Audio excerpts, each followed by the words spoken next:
경쟁 시대에 중국의 대한반도 정책에 관련하여 심층 분석을 하고자 합니다.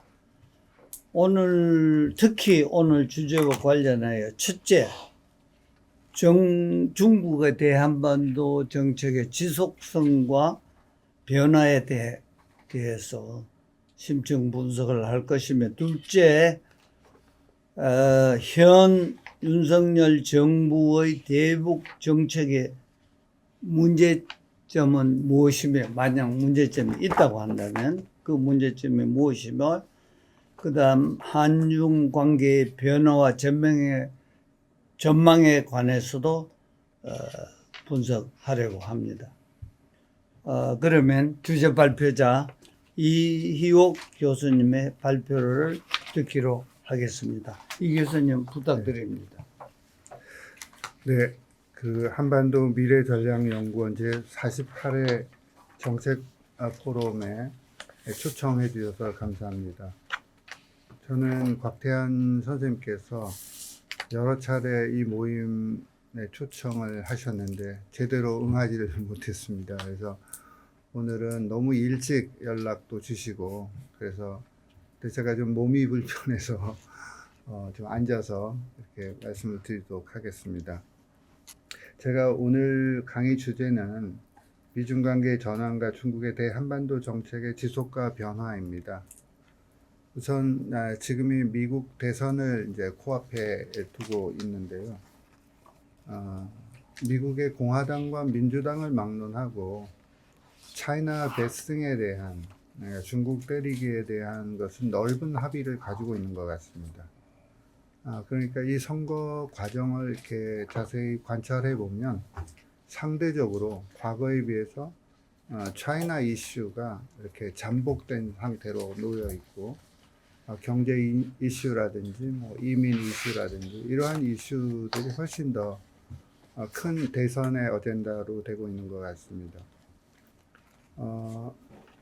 그래서 이 한국이 이러한 이제 이게 미국의 대중국 정책도 왜 이런 일들이 벌어졌을까 생각해 보면, 미국의 차이나 베스팅 또는 디리스킹 또는 디커플링, 이 모든 것이 어떤 사건, 국면, 구조의 차원에서 보면 사건과 국면의 차원이 아니라 구조의 차원으로 전개될 가능성이 크기 때문에 미국의 대중국 정책은 이미 확정되었다, 이렇게 볼 수도 있겠습니다.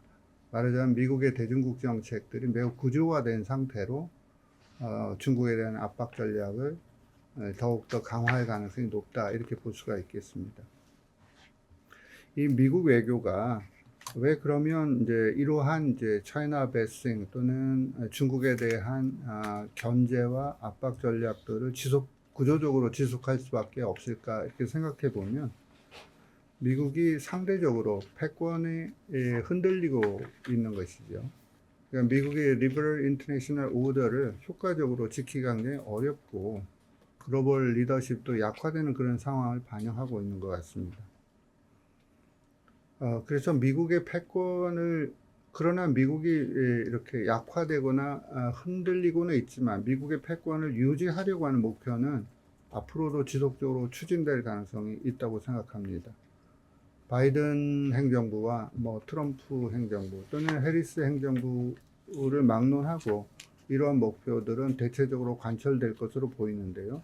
이러한 기조 속에서 미국의 대중국 정책이 어떤 식으로 전개되고 있는가 하는 것을 보겠습니다. 근데 제가 지금 보고자 하는 것들은 앞으로 대선 이후에 어떤 전망들을 보는 것이 아니라 바이든 행정부가 취하고 있는 지금 여기서의 대중국 정책은 대체적으로 인태 지역의 개입을 확대해서 중국에 대한 영향력들을 줄이려고 하는 것들이 하나 있고요. 두 번째는 영내 다자경제 프레임워크를 조금 확장해서 미국의 경제적 영향력들을 확대하고 결과적으로는 중국의 경제적 영향력을 줄여나가는 그런 흐름이 있습니다. 세 번째는 죄송합니다. 세 번째는 영내 동맹을 강화해서 미국의 이제 동맹 체제를 훨씬 더 강화하고 글로벌하고 지역화하는 것이죠. 그래서 본격적으로 전략 자산을 전개하는 이런 일들이 벌어지고 있는 것 같습니다. 네 번째는 미국과 동맹 국가 그리고 like-minded country들을 묶어서 독재와 민주라는 구도를 만들어 중국을 압박하는 이런 것들이 동아시아, 특히 중국을 상대로 전개되고 있는 것이 바이든 행정부의 지금 여기서의 어떤 정책적인 흐름이라고 볼 수 있습니다. 이러한 이제 미국의 이 전략적인 변화에 대해서 중국이 어떤 식으로 대응하고 있는가 하는 것을 말씀드리겠습니다. 중국은 시진핑 체제가 등장하면서 가장 큰 특징 중에 하나는 이게 중국 스스로가 그렇게 이야기하는 것은 아니지만 그 연구자 입장에서 관찰해 보면 하나는 politics of identity, 정체성의 정치를 굉장히 강화하고 있는 것 같습니다. 내가 중국이 최근에 어떤 이제 정책 담론 중에 하나가 중국식 현대화라는 표현을 쓰고 있는데요. 과거에는 이것을 사회주의 현대화라는 표현을 썼습니다. 그래서 중국식 현대화를 썼던 여러 가지 해석이 있지만 복수의 근대가 존재할 수 있다. 그러니까 중국식 현대화와 서구식 현대화가 병존할 수 있다고 하는 구조를 설명하고 있는 것 같습니다. 말하자면 중국이 과거의 중국이 아니라는 것이죠. 두 번째는 그 디스코스 파워, 담론력을 굉장히 확대하고 있습니다. 중국은 사실 중국의 외교 담론을 보면 매우 고립주의적 담론이었는데요. 최근에 들어서서는 국제사회에 어떤 역할을 해야 되는 역할 담론들이 굉장히 커지고 있는 것 같습니다. 그게 국제사회가 어떻게 통용된 것인가, 아니면 어떤 다른 국가가 그것을 수용할 것인가와 무관하게 중국의 어떤 담론에 대한 그 이슈 파이팅을 굉장히 본격적으로 전개해 나가고 있다고 생각합니다. 그 중에 하나가 신형 국제관계라는 표현인데요. 과거에 중국의 이런 외교 담론들을 이렇게 살펴보면 2003년도에 중국이 peaceful rise라는 표현을 썼습니다.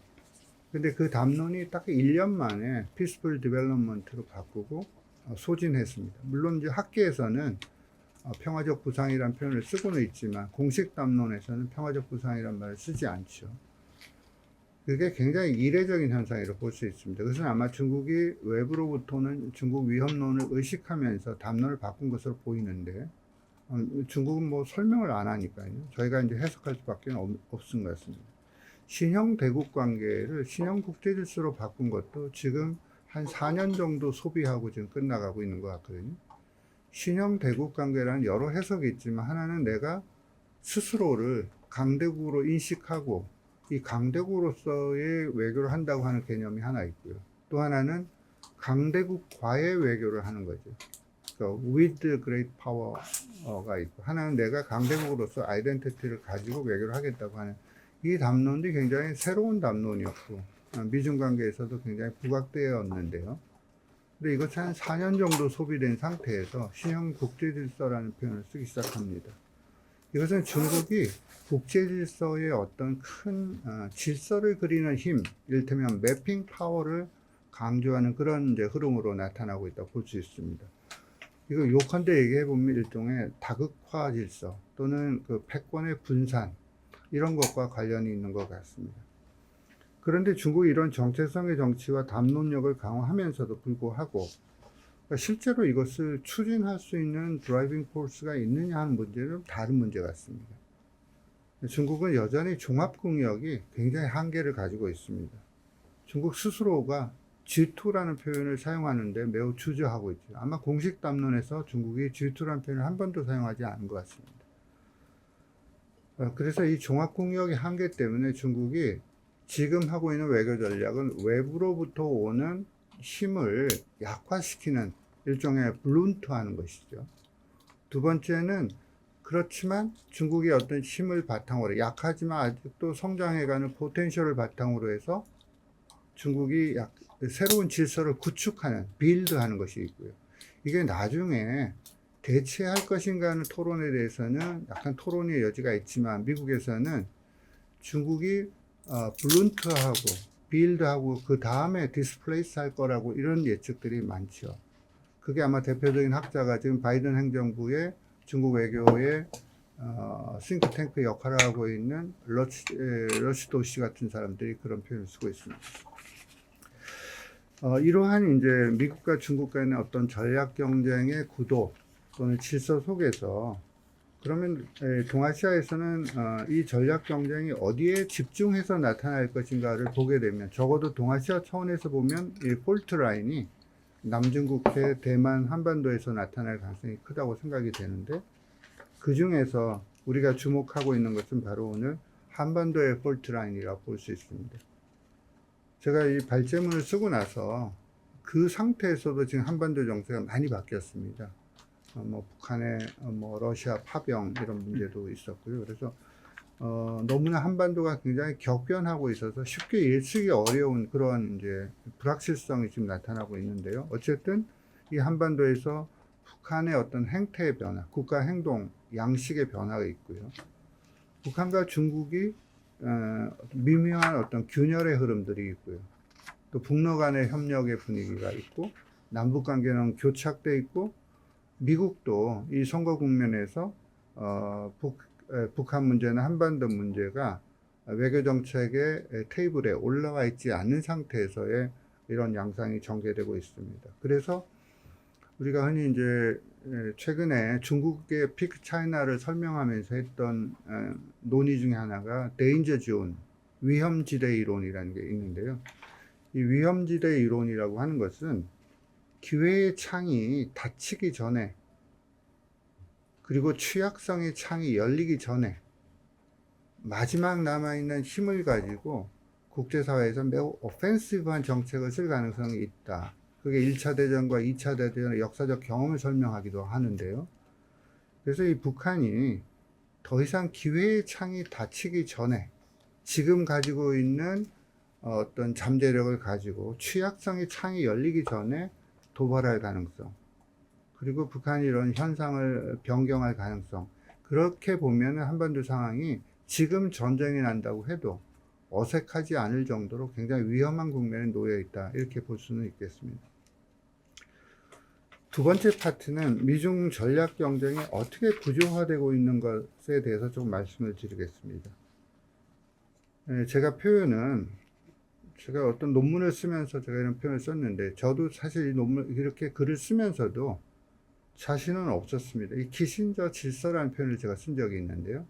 근데 키신저 질서라는 말이 오더라고 쓰기가 굉장히 어렵습니다. 질서란 말은 ensemble of relationship 이렇게 표현을 하는데요. 관계들의 총합 이렇게 보게 되면 이 키신저 질서라는 걸 쓰기가 굉장히 국제정치적인 담론 이론을 보기에는 상당히 무리가 있지만 그 현상을 설명할 때는 72년도, 71년도에 키신저의 북경 중국 방문과 닉슨 대통령의 중국 방문을 이렇게 보게 되면 그 당시에 미국과 중국 사이에서는 일종의 이익의 균형, 밸런스 오브 인트레스트가 있었던 것 같습니다.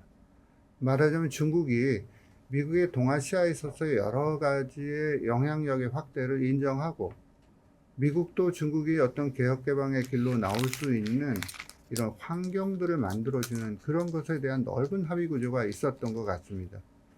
우리가 이제 문화대혁명도 사실 이렇게 보면 제가 발제문 안에 표현을 하지는 않았지만 문화대혁명 시기도 보면 공식적으로는 문화대혁명이 66년도부터 76년도까지를 동란의 10년이라고 얘기를 하는데요.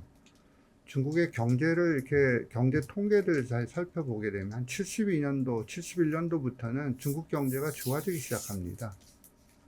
말하자면 10년 동란이 아니라 굉장히 짧은 시간에 있었고 개혁개방의 역사를 썼던 등소평 세력들이 역사를 해석하는 과정에 한 10년 동란이라는 표현을 쓰지 않았나 이렇게 볼 수 있습니다. 그게 제가 보기에는 72년도에 미국과 중국의 공동 커뮤니티가 있었고 중국과 일본과의 수교가 있었던 그 시기였던 거죠. 문화대혁명의 어떤 초반부에 미중협력과 중국과 일본과의 협력이 나타나는 것들을 주목해 볼 필요가 있겠습니다. 아무튼 이렇게 형성됐던 밸런스 오브 인트레스트가 2018년에 미중 간의 무역전쟁을 계기로 무너지기 시작하는 거죠. 이를테면 트럼프 행정부가 갖고 있는 것은 힘을 통한 평화였고 힘을 통한 평화였기 때문에 다자주의에 대한 관심보다는 양자주의에 대한 관심, 그리고 양자 협상에 대한 관심이 굉장히 커졌죠. 힘 있는 국가들은 다자 협상보다는 양자 협상이 훨씬 더 유리하기 때문에 그랬던 것 같습니다.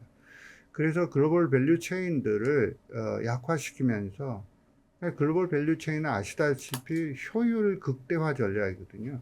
efficiency maximizing 하는 건데, 그것을 버리고 보호주의나 중상주의 정책으로 나타나기 시작하는 거죠. 그래서 저는 2018년 미중 무역 전쟁이 키신저 질서를 해체하는 어떤 결정적인 계기가 됐고, 지금 그런 양상들이 지속되고 있다고 볼 수가 있겠습니다. 그러면 왜 당시에 이런 일들이 벌어졌을까 이렇게 생각해 보면, 당시 미국의 국력, 패권이 상대적으로 쇠퇴하고 있었던 무렵입니다. 그리고 이렇다 보니까 미국의 군사력은 글로벌 밀리터리 리치, 그러니까 글로벌 군사 투사력은 세계에서 가장 강력한 국가였기 때문에 그 국가였지만, 그렇지만 이 글로벌 군사 부담은 그만큼 증가한다는 것을 의미하고, 미국 혼자서 이 문제를 감당하기 굉장히 어려워졌다 하는 현상이 있었고요.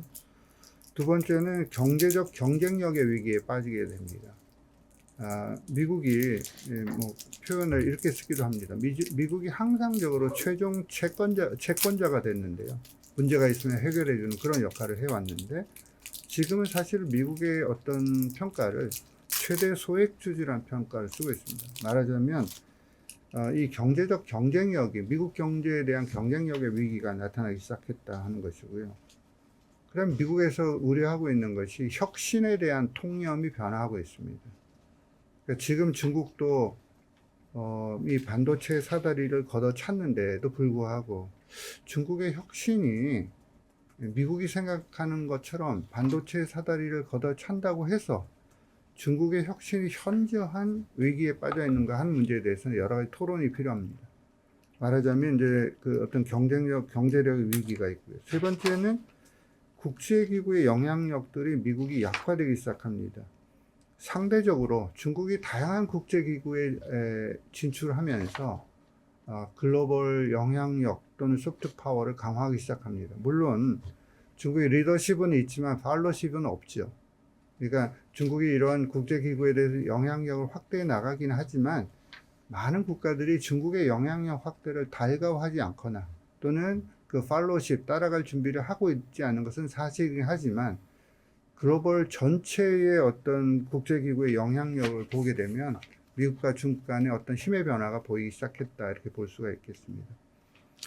그리고 근본적으로는 어떤 자유주의 국제질서의 위기가 나타나기 시작하는 것 같습니다. 미국이 굉장히 강력한 패권 국가였고, 그렇지만 글로벌 퍼블릭 굿즈를 제공하는 데 실패한 것이죠.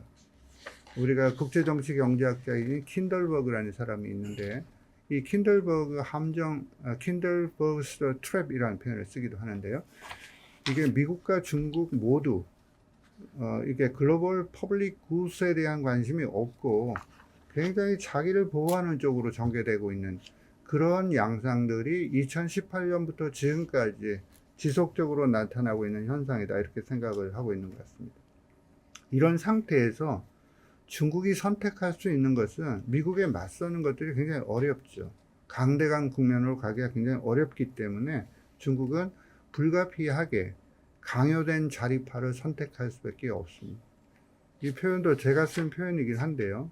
자리파를 하는 건데 스스로 하고 싶지가 않은데 외부 여건이 매우 나빠져서 강요된 자리파를 지금 선택하고 있는 것 같습니다. 왜 그러면 이런 강요된 자리파를 선택할 수밖에 없느냐면, 모두에 말씀드린 것처럼 종합국력의 한계와 관련이 있습니다. 중국은 지표상으로, 그러니까 플로어, 추세는 굉장히 빨리 성장하는 것처럼 보이지만 추세가 만들어낸 스탁, 축적량을 보게 되면 여전히 미국에 비해서 결정적인 한계를 가지고 있고요. 넷 인디케이터와 그로스 인디케이터를 비교해 보면 1인당 GDP가 여전히 미국 GDP의 거의 5분의 1 수준에 불과할 정도입니다.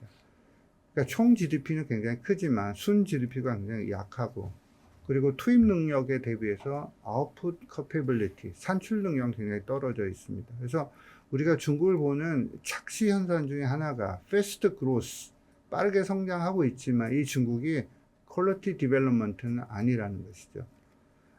그렇기 때문에 중국은 이게 미국과의 관계에 있어서 강대각 국면으로 가기는 굉장히 어려운 구조를 지금 구조적으로 가지고 있고, 그래서 웨스트팔리아 체제를 지금 수용하고 수밖에 없는 것 같습니다.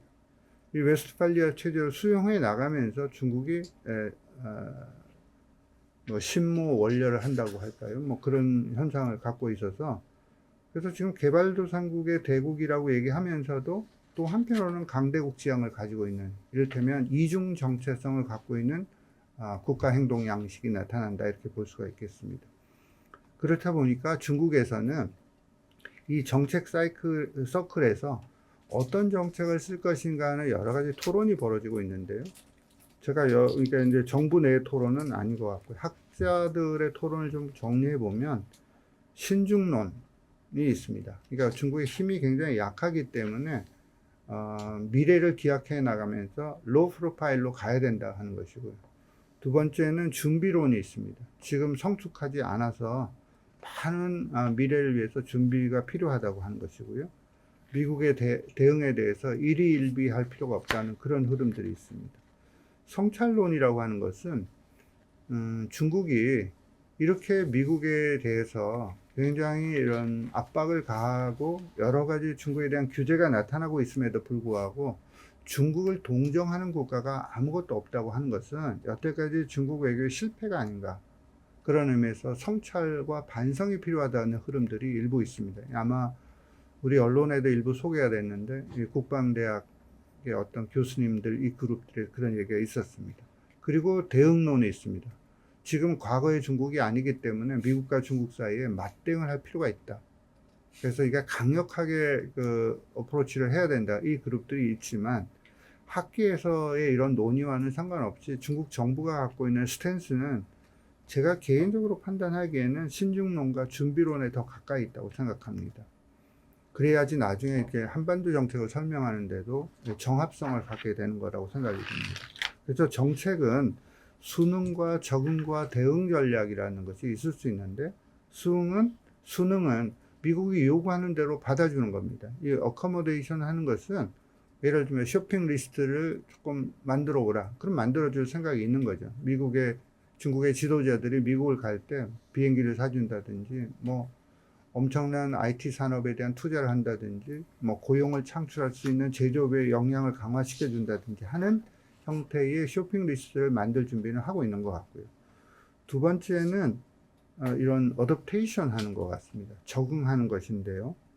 이것은 만약 서방에서 그러니까 투자를 하는데 법률적인 미비가 있다, 투자 여건이 글로벌하지 않다, 표준의 문제가 있다, 이런 문제에 대해서는 외부의 요청을 수용하면서 중국의 어떤 현실들을 반영하는 일종의 절충주의적인 해법을 쓰는 것들이 저는 어댑테이션이라고 생각하고요. 그리고 대응이라고 하는 것은 양보할 수 없는 것이죠. 일종의 발전권이라든지 핵심 이익이라든지 이런 부분에 대해서는 뭐 양보하기 어렵기 때문에 수능과 적응과 대응의 전략을 이슈별로 다양하게 전개해 나가고 있다고 생각합니다. 그러나 이제 이런 상태로 중국이 앞으로도 지속되는 것보다는 한 번에 게임 체인저를 좀 생각하고 있는 것이 있는데요. 그게 바로 디지털 플랫폼에서의 경쟁에서 중국이 비교 우위를 확보하는 것이라고 생각합니다. 미국이 지금 중국이 AI라든지 또는 통신 장비라든지 퀀텀 컴퓨팅이라든지 사물 인터넷이라든지 뭐 이런 부분에 대해서는 상당한 경쟁력을 가지고 있고, 특히 상업적인 경쟁력은 가지고 있습니다. 그런데 이 4차 산업의 다른 영역을 돌리기 위해서 반드시 필요한 부분이 반도체인데요. 이 반도체는 입구부터 출구까지 미국과 미국의 동맹국들, 또 미국의 우호 국가들이 가지고 있습니다. 그렇기 때문에 반도체 전체 프로세스에서 중국이 비교 여유를 갖고 있기 때문에 미국으로서는 이 반도체 사다리를 얼마나 안정적으로 걷어차느냐, 이를테면 키킹 어웨이 하는 것들이 지금 미국의 전략의 핵심이라고 볼 수 있습니다. 이것을 극복하는지 여부, 이것을 어떻게 극복하는지 이 여부가 결국 미중 간의 게임 체인저의 결정적인 변수가 될 수 있겠다.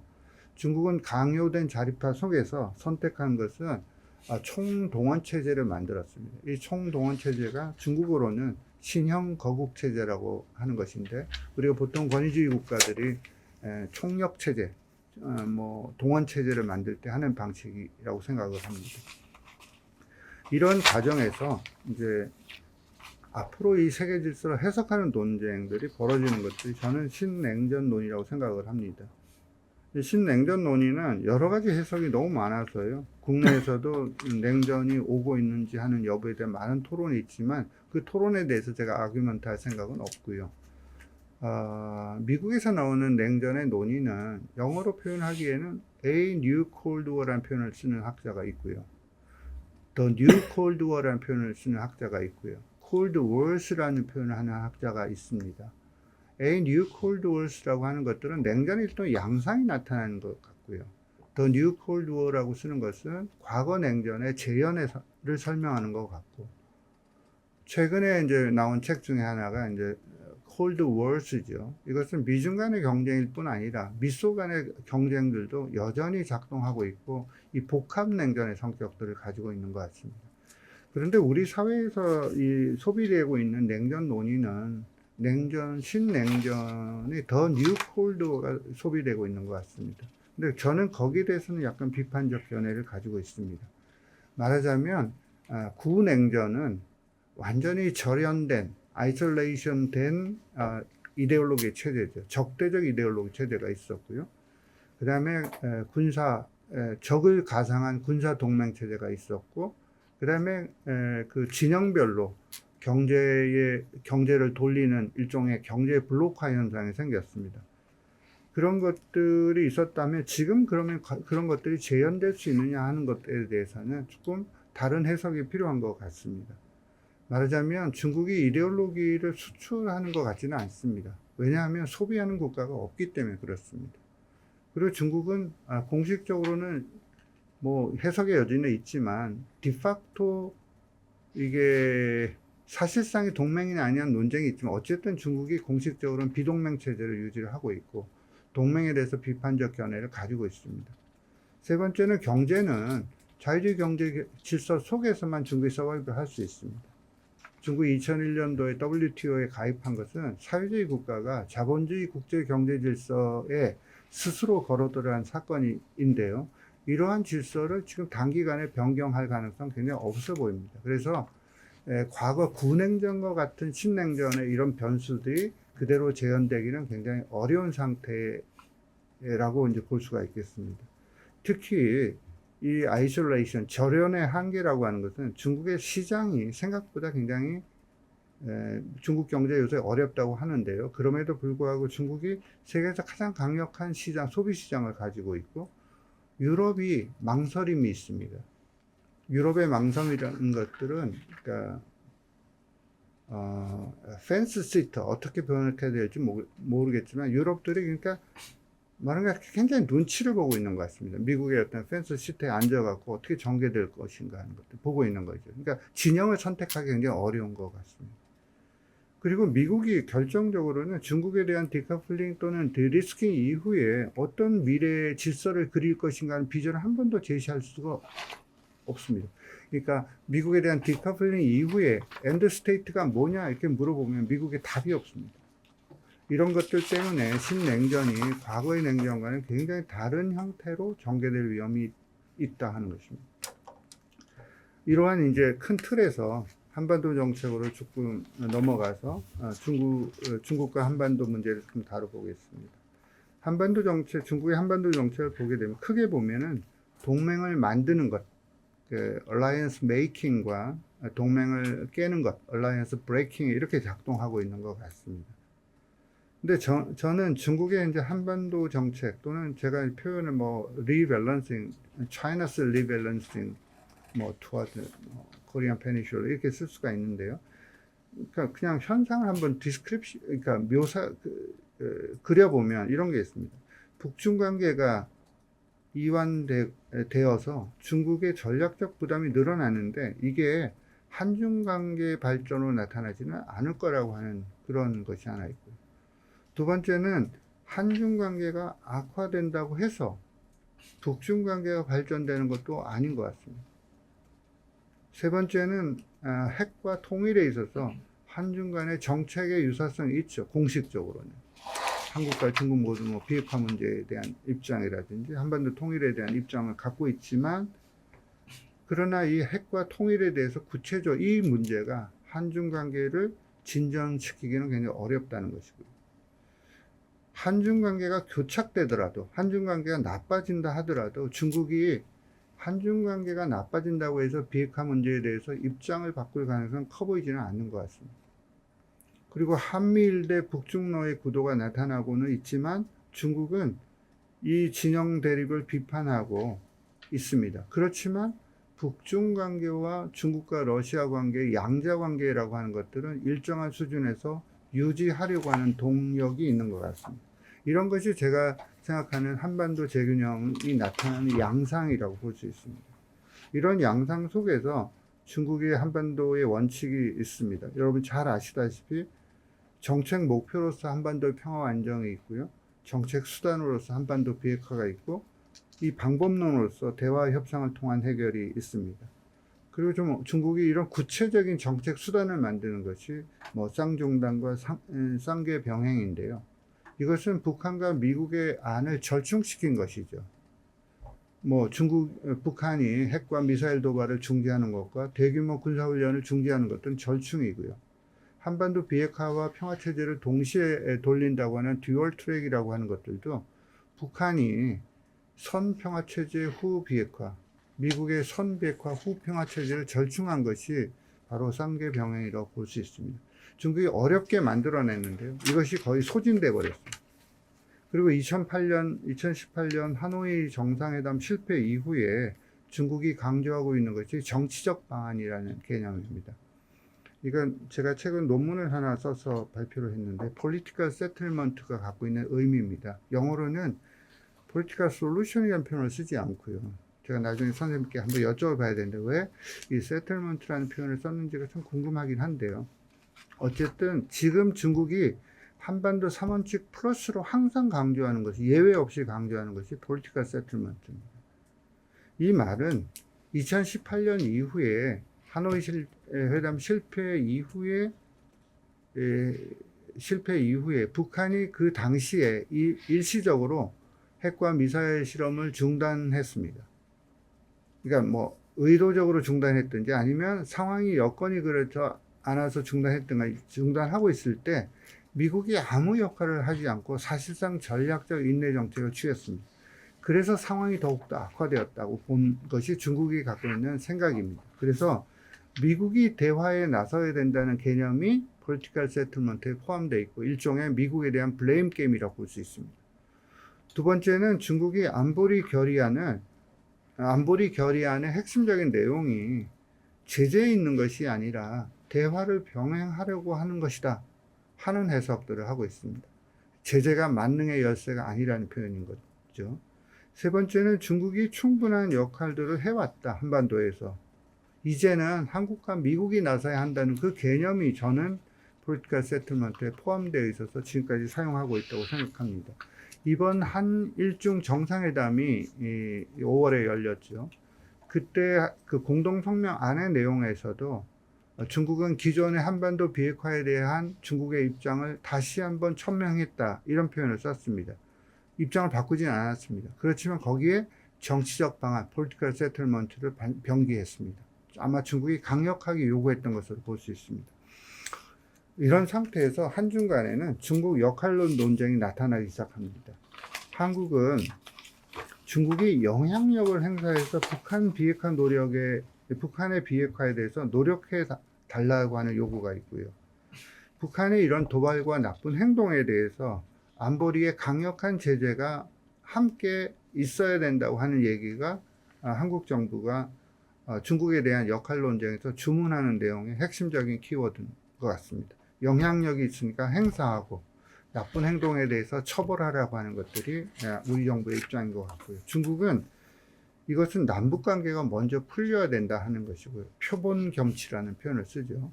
그러니까 표면적인 것과 안에 그 본질들을 함께 다뤄야지 표면을 다루어서는 문제가 해결되지 않는다는 것이죠. 그 중국은 왜 이런 입장들을 취하고 있는가 보면, 중국이 2008년도 이후로 미국에 대한 인식이 바뀐 것 같습니다. 아마 여기 북경에서 유학하신 분들이 그때 유학했을 보게 되면 중국의 교과서가 바뀌기 시작합니다. 미국발 금융 위기에 대해서 뭐랄까 소셜 컨정처라는 표현을 썼습니다. 중국에서. 이런 말하자면 그러니까 금융 위기가 아니라 미국의 종합 복합 위기라고 본 거죠. 그러니까 미국의 위기가 단순히 금융 월가의 위기가 아니라 미국 전체에 대한 위기가 자본주의 위기라고 보고 있는 흐름들이 2008년에 나타나기 시작합니다. 그러니까 베이징 올림픽과도 관련되어 있고요. 이때 중국의 대미 인식이 본격적으로 변화하기 시작합니다. 미국 자본주의가 맥센스 하냐, 지속 가능하냐 이런 논의가 있었죠. 그 과정에서 북한에 대한 전략적 가치도 크게 주목되기 시작합니다. 두 번째는 미국과 전략 경쟁의 전선을 확대할 필요가 있겠다는 겁니다. 그러니까 중국의 공격의 한계 때문에 전략 경쟁이 전 전선으로 확대되는 것은 중국으로서는 큰 부담이었습니다. 그래서 전략 경쟁 전선 확대를 방지하고 또 한중 관계가 악화되어서 한국이 과도한 한미 동맹으로 발전하는 대미 경사 정책을 조금 이렇게 브레이킹 하려고 하는 그런 시도 때문에 중국 역할론 논쟁에 대해서 중국이 굉장히 신중하고 보수적인 입장을 취하고 있는 것이 아닌가 싶습니다. 한국의 대중국 정책의 기조에 대해서 말씀을 좀 드리겠습니다. 한국의 대중국 정책의 기조는 정부 설명이 잘 없습니다. 그래서 없어서 제가 여러 가지 대통령의 발언, 그 다음에 외교장관의 발언, 우리 정부의 고위 관계자들의 발언을 종합해보고 해석해보면 대체로 이런 흐름들이 6, 7가지 정도로 제가 정리를 했는데요. 근데 지금 한중 관계는 비교적 새로운 모멘텀, 금년도부터는 새로운 모멘텀을 좀 찾아가는 것 같습니다. 그러니까 변화의 조짐이 조금 있는 것 같고요. 한국과 중국 모두 약간 새로운 이제 변화의 모멘텀은 있다. 구조는 아니겠지만 적어도 현상적인 변화는 있다는 해석이 있는데요. 어쨌든 한국의 대중국 정책의 기조는 첫째는 이 새로운 냉전의 양상들이 나타나고 있기 때문에 이 가치를 강조하면서 가치를 진영할 필요가 있겠다. 이게 바로 글로벌 보편으로 나아가는 길이다 하는 생각이 하나 있는 것 같고요. 두 번째는 안미 경중이라고 하는 그런 논의가 있었죠. 안보는 미국의 중국은 뭐 경제하는 논의가 있었는데 새 정부가 사실상 안미 경미라는 논의가 있었던 것 같습니다. 그게 우리 국무총리가 국회 발언에 뭐 파티는 끝났다는 발언도 했었고요. 그 다음에 경제수석께서 나토에 가서 예를 들면은 대중국 이 경제 문제를 이렇게 새롭게 해석하는 그런 논의가 있었죠. 이를테면 안보는 미국이고 경제는 중국이라는 논의가 안보도 미국, 경제도 미국이 안보도 미국, 경제도 미국이 중요하다는 그런 논의가 일각에서 있었던 것 같고요. 대만 문제와 한반도 문제는 뗄래야 뗄 수 없는 매우 연동되는 문제라는 생각들을 가지고 있는 것 같습니다. 항상 정부 발언에 그런 게 있었죠. 우리 물동량의 약 40%가 대만 해협을 통과하고 있는데 이 대만 해협의 위기가 곧 한반도 위기다. 말하자면 대만의 어떤 군사적 침공이 발생하게 되면 이 한반도 상황들도 굉장히 불확실성이 커지고 한반도가 분쟁화되면 대만 문제가 불확실해지는 이 연동성이 있다는 생각들을 가지고 있는 것 같습니다. 그 다음에 북한의 도발에 대해서 중국이 새로운 조치, 거기에 상응하는 조치를 지속적으로 취해달라고 하는 것들이 정부의 입장인 것 같고요. 그리고 우리가 리미티드 데미지, 내가 제한적인 손상을 입더라도 대등한 한중관계 원칙을 고수하겠다는 생각이 있는 것 같고요. 제재가 북한의 핵을 보유할 수 있는 의도를 압도해야 된다는 생각을 가지고 있는 것 같고요. 그다음에 한중 간의 외교의 프로토콜이 정상화되어야 한다. 이런 것들이 전 기조 속에서 나타나고 있는 것 같습니다. 정부가 이런 7대 기조 이렇게 설명했으면 제가 쉬울 텐데 설명 안 해줘서 제가 이런 것들이 대충 있는 것 같습니다. 저는 크게 틀리지는 않다고 생각합니다. 이러한 이제 기조에 대해서 중국의 반응도 중국도 이런 반응들이 없습니다. 중국의 반응 여러 가지 기자회견이라든지 외교부 대변인 담화 이런 것들을 요약해서 보면 한미 관계가 발전하고 한미일 관계가 발전했기 때문에 이제 한중 관계 발전의 모멘텀을 찾겠다 하는 것이 일종의 단계론인데요. 중국은 그 단계론에 대해서 매우 부정적입니다. 한국이 한미 동맹 다음의 단계 한중 관계 발전에 대해서 부정적인 것 같고요. 그다음에 동맹이 발전하면 중국이 한국의 전략적 가치를 주목할 것이라고 하는 동맹 환원론에 대해서도 비판적입니다. 세 번째는 대만과 북한을 연계하는 연계론에 대해서도 주권 국가의 문제이기 때문에 비판하고 있는 것 같습니다. 가치 외교가에 대해서도 가치 외교가 과연 가능하냐, 한국과 같은 그 미들 파워가 가치와 이익을 섞는 훈련이 안 돼 있다고 비판하고 있는 것 같습니다. 한국 외교는 5년 단임 정부이기 때문에 선크 코스트가 너무 크다. 이 매몰 비용이 굉장히 크다는 비판을 하고 있는 것 같고요. 중국의 핵심 이익에 대해 대만, 신장, 위구르, 티벳과 같은 핵심 이익에 대한 입장은 변화가 없다. 한반도 문제에서 중국의 영향력 요구를 비판하고 비핵화 동력이 약화된 상황에서 남북관계 문제를 먼저 풀어야 된다는 생각을 하고 있는 것 같습니다. 마무리 이제로 해서 넘어가겠습니다. 시간을 잘 맞추고 있는지는 모르겠습니다. 그래서 이 한반도의 어떤 새로운 위상을 정립하기 위해서는 사실 한중 양자 간에는 중국과 일본과는 달리 구체적인 이 갈등 변수가 실제로는 없습니다. 역사 문제가 있긴 하지만 이 역사 문제가 잠복되어 있는 문제고요. 영토 문제는 없고요. 그리고 문화 기원주의 논쟁 같은 것도 민간에서 일어나는 상황이기 때문에 이게 상위 하이 팔리틱스에 영향을 미치는 것 같지는 않습니다. 그래서 한중 간에 벌어지고 있는 문제는 대부분 external variables입니다. 외생 변수이거나 아니면 제3자 변수가 작동하고 있는 것이죠. 그 제3자 변수 중에 하나가 한반도 통일의 문제입니다. 북한이 두 개의 적대 국가론을 얘기를 했는데 그럼 이거 어떻게 할 것인가 하는 문제가 있는데 중국은 여기에 대해서 반응이 없습니다. 일단.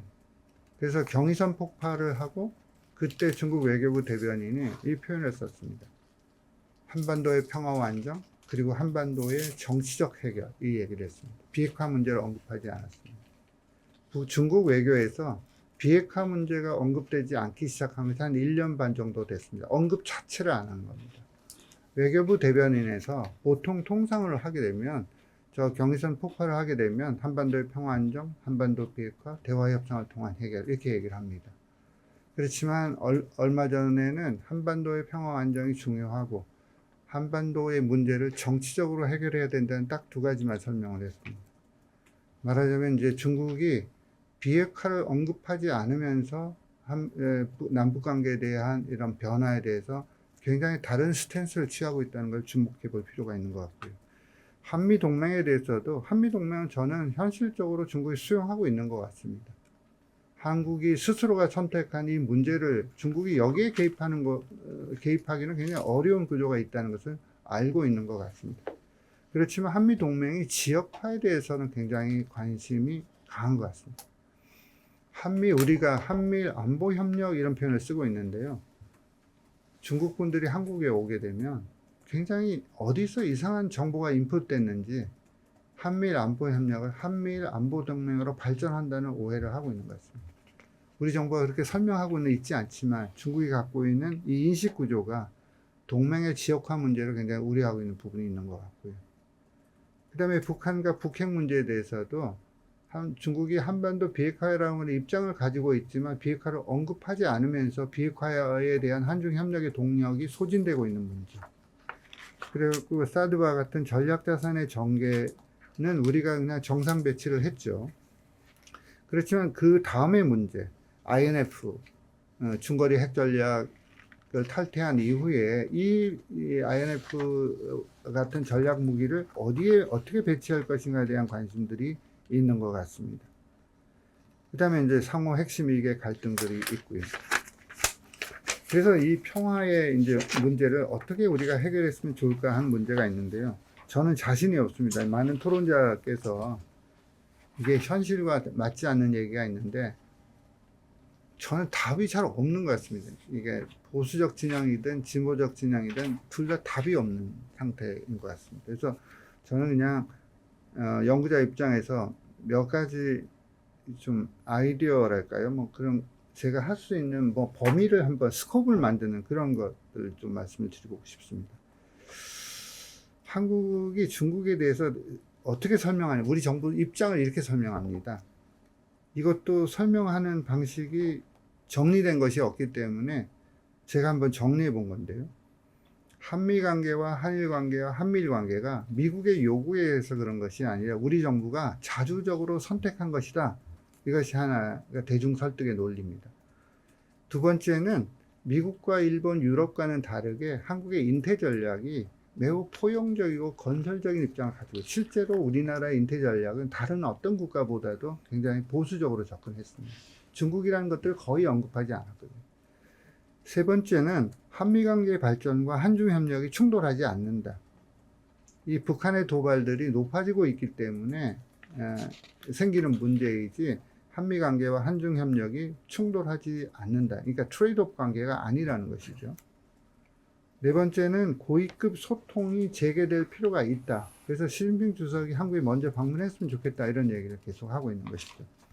중국의 인식은 한마디로 정의하면 한국 외교의 자주성의 부족, 부재를 얘기를 하고 있는 것 같습니다. 그러니까 말하자면 한미 동맹에 연동되어 있는, 말하자면 종속형 연동 구조가 되어 있다. 그러니까 동맹이 연성화되지 않으면 이 문제를 풀기가 굉장히 어렵지 않겠는가 하는 것들이 중국이 갖고 있는 생각이기 때문에 한중 간에 이 perception 갭을 어떻게 메우느냐 하는 문제가 대단히 중요한 것 같습니다. 그래서 저는 한반도에서 비핵화의 목표가 중재자론이 극복하는 방법 중에 하나가 전쟁을 방지하는 한중 간의 공동 중재 방안을 마련할 필요가 있습니다. 전쟁의 위험성이 굉장히 높아지고 있기 때문에 이런 한중 간에 어떻게 전쟁을 방지하고 한반도 혼란을 방지하는 그런 공동의 중재 방안을 만들 수 있을까? 두 번째는, 핵 문제는 일괄 타결과 단계적 해법들을 반드시 섞는 것들은 불가피할 것 같습니다. 그리고 진실의 순간, MOT가 오고 있죠. 말하자면 진실의 순간이 바로 IAEA 사무총장이 했던 발언이죠. 사실상 북한이 핵보유를 갖고 있는 국가를 어떻게 대면할 것인가 하는 문제에 대한 진실의 순간에 대한 답이 필요하다고 생각하고요. 이 평화관리는 이 소다자 체제를 2중, 3중으로 구축해 나가면서 안전망을 구축해야 한다고 생각합니다. 이 소다자는 한미일도 있고 북중로도 있고 한미중도 있고 다양한 형태의 조금 결합이 필요하다고 생각을 하고 있습니다. 미중 관계와 북핵 문제를 최대한 분리해내는 것이 한국 외교의 능력과 지혜와 관련되어 있는 문제라고 생각합니다. 이 북핵 문제와 북한 문제를 미중 관계의 종속 변수로 취급하는 것이 아니라 독립 변수에 올려놓고 한중의 공동의 이해 사안으로 관리하는 문제.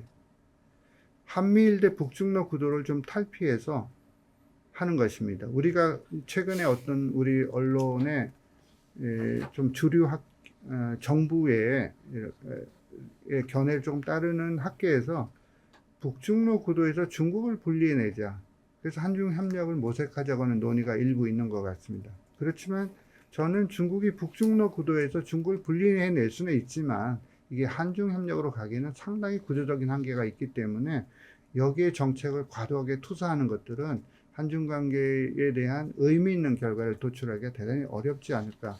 이런 범위 안에서 외교 정책이 좀 선택지가 넓혀 나가고 한국 외교가 조금 이렇게 미들 클래스들이 조금 튼튼해져서 외교 정책의 진자의 폭이 좌에서 우로 너무 과도하게 움직이지 않고 이 진자의 폭이 좀 줄여나가는 노력이 필요하지 않을까 생각합니다. 이상 부족한 강의를 여기까지 마치겠습니다.